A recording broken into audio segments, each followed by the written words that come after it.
Uhayyikum bitahiyatil Islam. Assalamualaikum warahmatullahi wabarakatuh. Alhamdulillahirabbil alamin wal aqibatu lil muttaqin wala udwana illa 'alal zalimin wassalatu wassalamu ala asyrafil anbiya'i wal mursalin wa ala alihi washabihi ajma'in.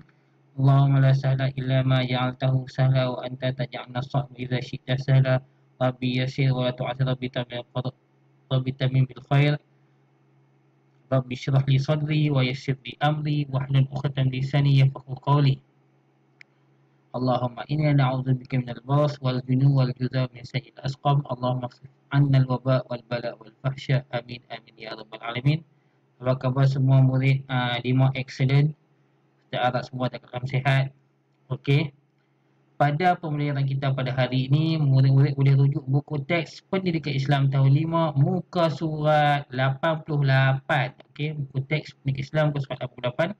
Hari ini kita akan belajar bidang akidah di bawah tajuk syirik merosakkan akidah. Syirik merosakkan akidah. Okey. Cuba tengok peta gambar dekat sini. Okey.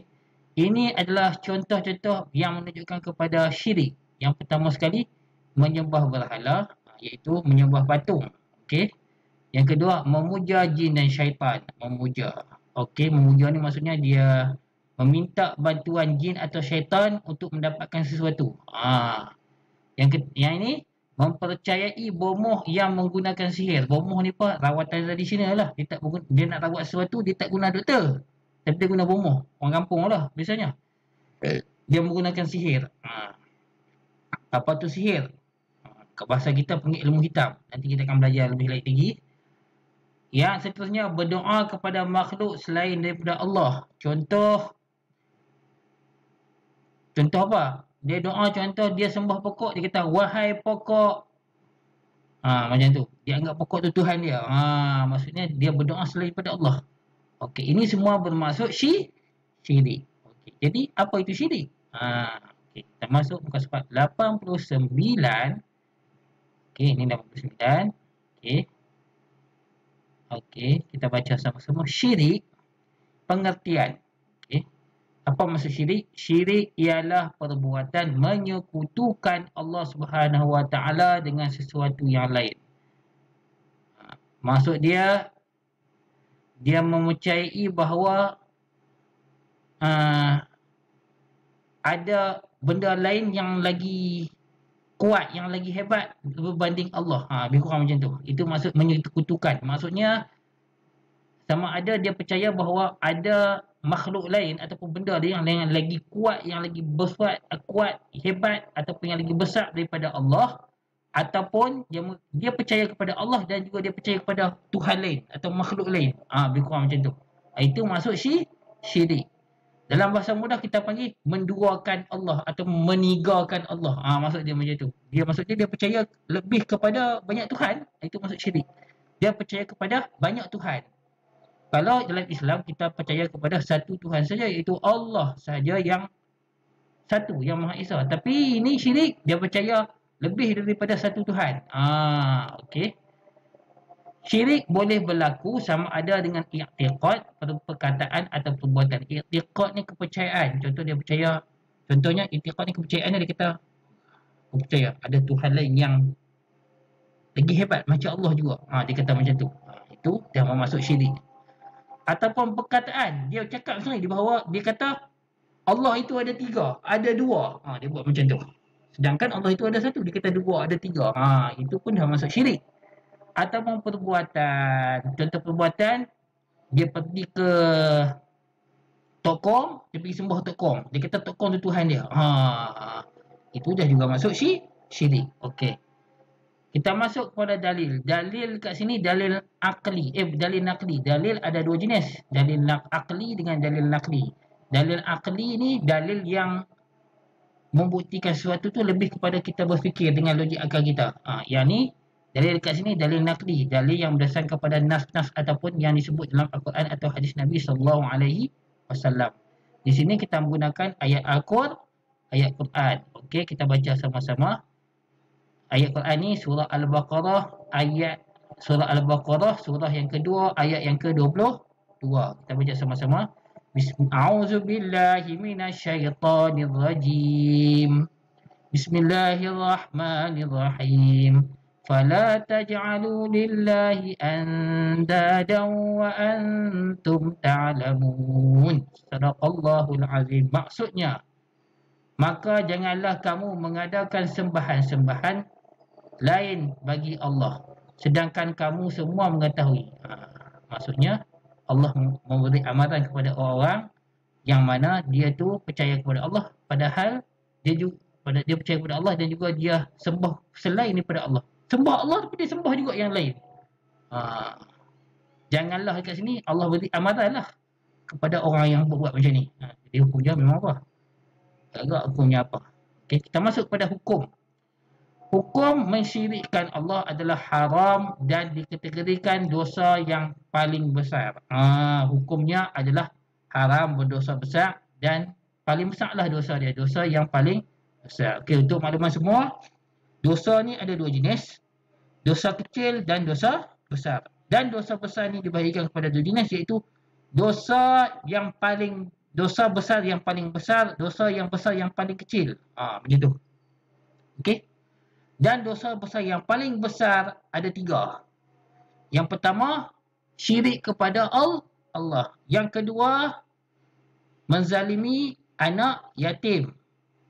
Yang ketiga, derhaka kepada kedua ibu bapa. Itu tiga dosa yang paling besar. Tapi paling besar sekali inilah syirik. Paling besar.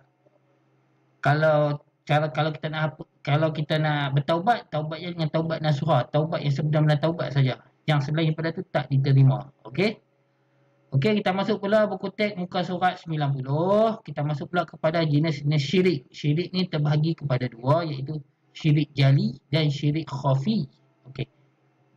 Yang pertama, syirik jali. Pengertian syirik jali mempercayai atau mengaku wujudnya Tuhan lain selain Allah, atau menyembah selain Allah yang esa.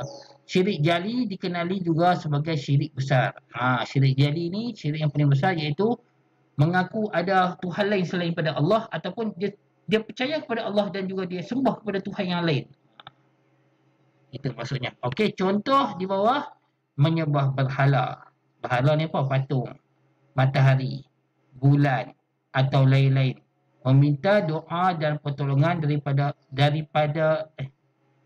kubur atau orang mati atau selain Allah Subhanahu Wa Taala.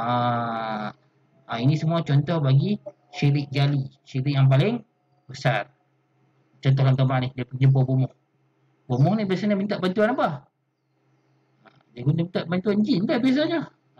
Biasanya lah jin syaitan begitulah. Okey? Dia bukan minta doa kepada Allah. Kesan syirik jali, yang pertama, membatalkan akidah. Maksud dia akidah dia rosak. Rosak sudah akidah dia. Dan boleh terkeluar daripada Islam. Okey? Hukumnya kafir. Boleh terkeluar. Yang kedua, berdosa besar. Sangat besar dosa dia. Yang ketiga, dijanjikan azab yang pedih. Kalau siapa yang buat dosa besar ni, balasan dia neraka lah. Na'udzubillah min zalik. Semoga kita jauhkan. Okey. Cara menjauhkan daripada syirik jali, yang pertama sekali, mendalami ilmu tentang Islam. Jadi, nak pergi elak mengenai syirik ni, pertama sekali kita kena mendalami ilmu Islam tu dengan sebaiknya lah. Kita kena belajar.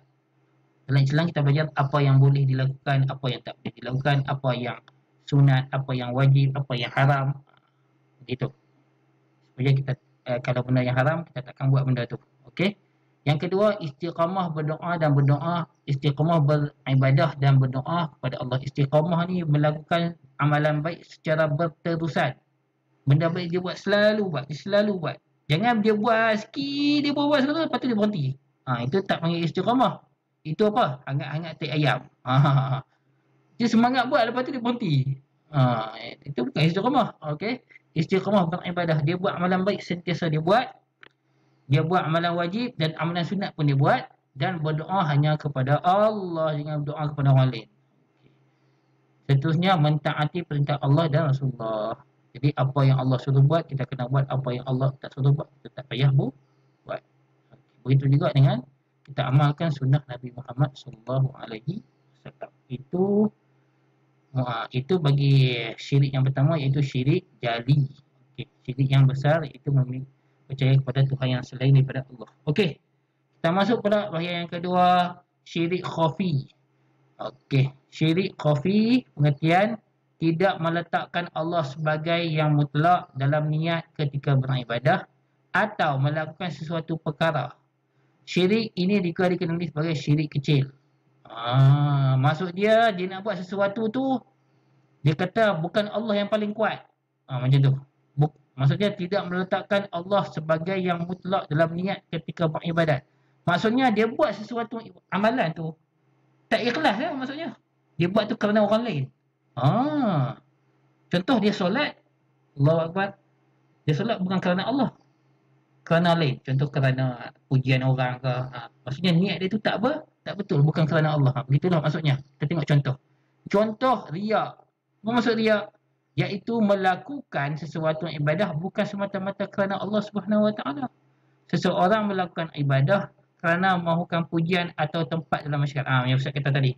Dia solat, tapi solat bukan kerana Allah, bukan atas Allah suruh, tapi dia solat supaya orang puji dia, orang tengok kata dia ni baik, oh rajin solat bagusnya.